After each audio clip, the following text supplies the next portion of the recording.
Remember God's Day. Find out why that's essential in this episode of 5 Minutes Closer. I'm Vaughn Weatherford, and this is 5 Minutes Closer. For the next 5 minutes, let's explore some biblical truths and apply them to your life. No podcast, including this one, can transform your life or give you what you really need. Only Jesus can do that. You can find out why in what I've called the first five episodes of 5 Minutes Closer. Each following episode explores scriptural truths that, if you follow them, will bring you 5 minutes closer to the person God created you to be. Let's see if we can get you 5 minutes closer. The third commandment reminds us to remember God's name and keep it holy.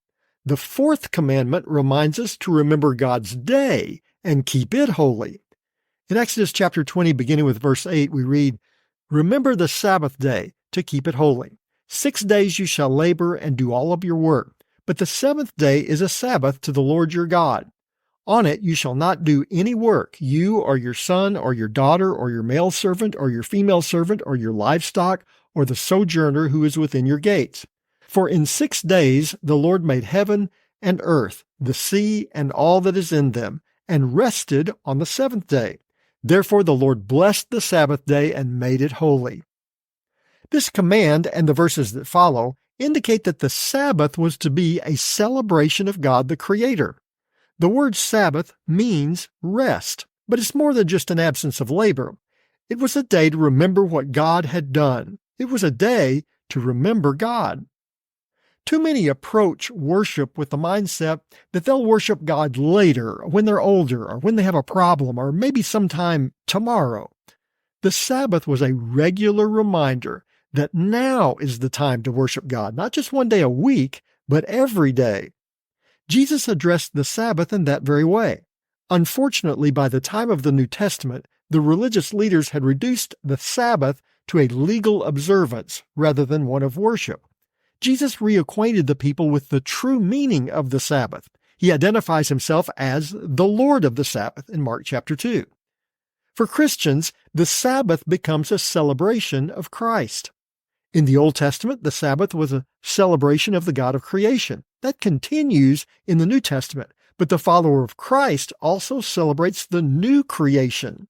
Jesus rejected the legalistic interpretation of the Pharisees and the Sadducees, calling for the Sabbath to be a day of worship and remembrance. That's why we celebrate the Sabbath on a Sunday, as a remembrance of the new life Christ brought through his resurrection. When was the last time you attended a celebration?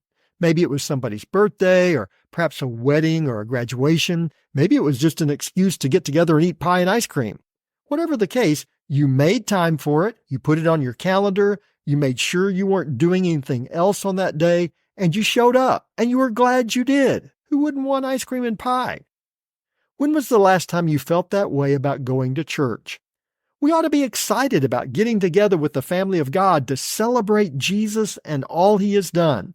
That's what worship ought to be, a celebration of God. We celebrate through the hymns and songs we sing. We celebrate through the reading of God's Word. We celebrate through our prayers of thanksgiving and petition. Most of all, we celebrate by remembering who God is, not just at church on Sunday, but every day of our lives. As believers, we must remember God. Make sure you celebrate God this week, because now you're 5 minutes closer. My prayer is that these 5 minutes have challenged you, inspired you, and caused you to consider applying God's message for your life from his Word. To find out more, visit our website at 5minutescloser.com. Join me next time to see if we can get you 5 minutes closer.